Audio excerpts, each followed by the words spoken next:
ঈমান হলো আল্লাহর সাথে একটি দৃঢ়, সক্রিয় ও জীবনব্যাপী সম্পর্ক, যা বিশ্বাস, কথা ও কাজের মাধ্যমে প্রকাশ পায়। খলিফা হযরত উমর রাদিয়াল্লাহু আনহু এর খেলাফতকাল। তিনি 19 হিজরি সনে রোমানদের বিরুদ্ধে একটি বাহিনী পাঠালেন। সেই বাহিনীতে ছিলেন সাহাবী হযরত আব্দুল্লাহ ইবনে হুযাফা আস-সাহমি রাদিয়াল্লাহু আনহু। রোমান সম্রাট প্রায়ই রাসূল সাল্লাল্লাহু আলাইহি ওয়াসাল্লামের সাহাবীদের ঈমান ও বীরত্বের কথা শুনতেন।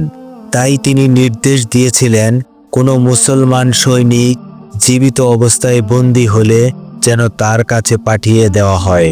আল্লাহর ইচ্ছায় হযরত আব্দুল্লাহ ইবনে হুযাফা রাদিয়াল্লাহু আনহুকে রোমান সৈনিক বন্দী করে এবং সম্রাটের সামনে উপস্থিত করে। রোমান সম্রাট হযরত আব্দুল্লাহ ইবনে হুযাফা রাদিয়াল্লাহু আনহুকে বলেন, আমি প্রস্তাব করছি, তুমি খ্রিস্টান ধর্ম গ্রহণ করো। যদি তা করো তাহলে তোমাকে মুক্তি দেব এবং তোমাকে সম্মানিত করব। বন্দী হযরত আব্দুল্লাহ ইবনে হুযাফা রাদিয়াল্লাহু আনহু খুব দৃঢ়তার সাথে বললেন, আফসোস, যেদিকে আপনি আমাকে আহ্বান জানাচ্ছেন তার থেকে 1000 বার মৃত্যু আমার জন্য অধিক প্রিয়। তখন রোমান সম্রাট বললেন, আমি মনে করি তুমি একজন বুদ্ধিমান ব্যক্তি। আমার প্রস্তাব মেনে নিলে আমি তোমাকে আমার ক্ষমতার অংশীদার বানাবো। আমার কন্যা তোমার হাতে সমর্পণ করব এবং আমার এ সাম্রাজ্য তোমাকে ভাগ করে দেব।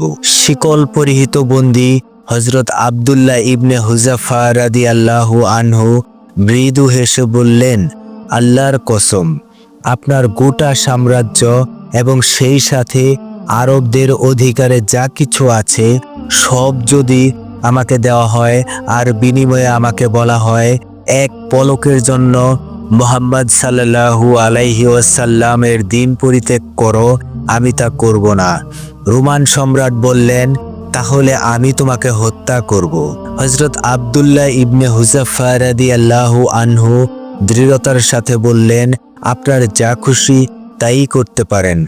এরপর হযরত আব্দুল্লাহ ইবনে হুযাফা রাদিয়াল্লাহু আনহুকে কাঠের শুলে হাত পা বেঁধে ঝুলিয়ে খ্রিস্ট ধর্ম গ্রহণ করতে বলা হলো।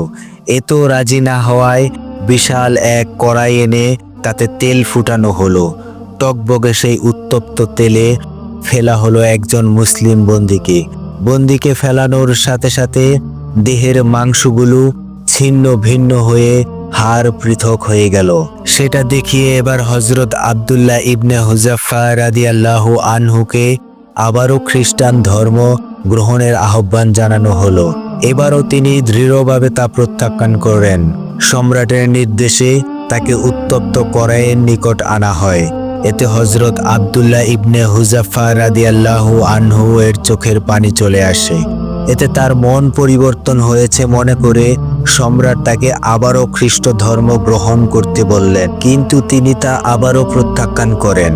তাহলে কাঁদছো কেন জিজ্ঞেস করলে হযরত আব্দুল্লাহ ইবনে হুযাফা রাদিয়াল্লাহু আনহু বলেন, আমি কথা চিন্তা করে কাঁদছি যে এখনই আমাকে এই কড়াইয়ের মধ্যে নিক্ষেপ করা হবে এবং আমি শেষ হয়ে যাব। অথচ আমার বাসনা, আমার দেহের পশমের সমান সংখ্যক জীবন যদি আমার হতো এবং সবগুলো জীবনই আল্লাহর রাস্তায় এই কড়াইয়ের মধ্যে বিলিয়ে দিতে পারতাম, তাহলে আল্লাহ তাআলা কতই না খুশি হতেন। সত্যি আল্লাহর রাসূল সাল্লাল্লাহু আলাইহি ওয়াসাল্লামের সাহাবীদের ঈমান ছিল পাহাড়ের মতো অটল। আল্লাহু আকবার।